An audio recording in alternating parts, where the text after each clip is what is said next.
Sobanukirwa inzozi zifite ubutumwa ku buzima bwawe. Wigeze kurota wambaye ubusa?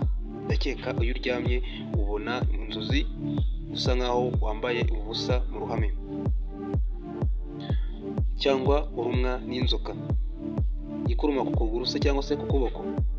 Izi nzozi ni ziza gusa cyangwa se zizira ubusa. Dore icyo zisobanura. Kanda like kuri ino video, ubundi usharinge mugenzi wawe, ubundi ushyiremo igitekerezo cyawe muri comment, cyangwa se inzozi waba wararose tuzaze gusobanurire muri video izakurikira. Mbahaye ikaze nyuma yo kubana nanjye, nitwa MTech.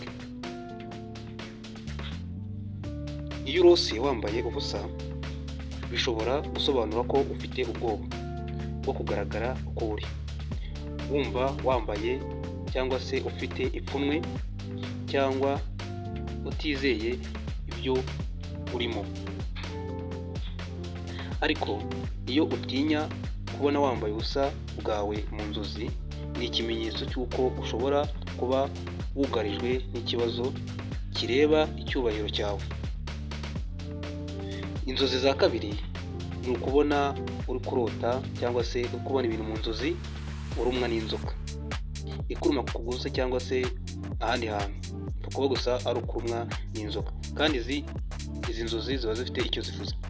Kandi iyo urose inzozi zo kurumwa n'inzoka ikurumye, ni ubutumwa bukomeye.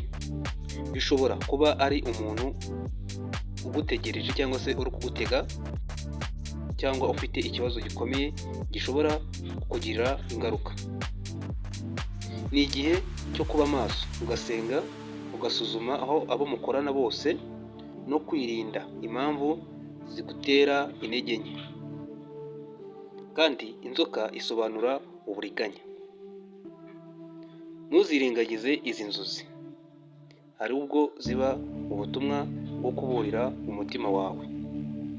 Ngaho siga comment niba izi nzozi nawe warigeze kuzirota, kandi inzozi waba wararose ukaba uzibuka. Siga igitekerezo cyawe muri comment, uzandike tuzagusobanurire muri video izakurikira. Like, subscribe kuri MTech TV Show.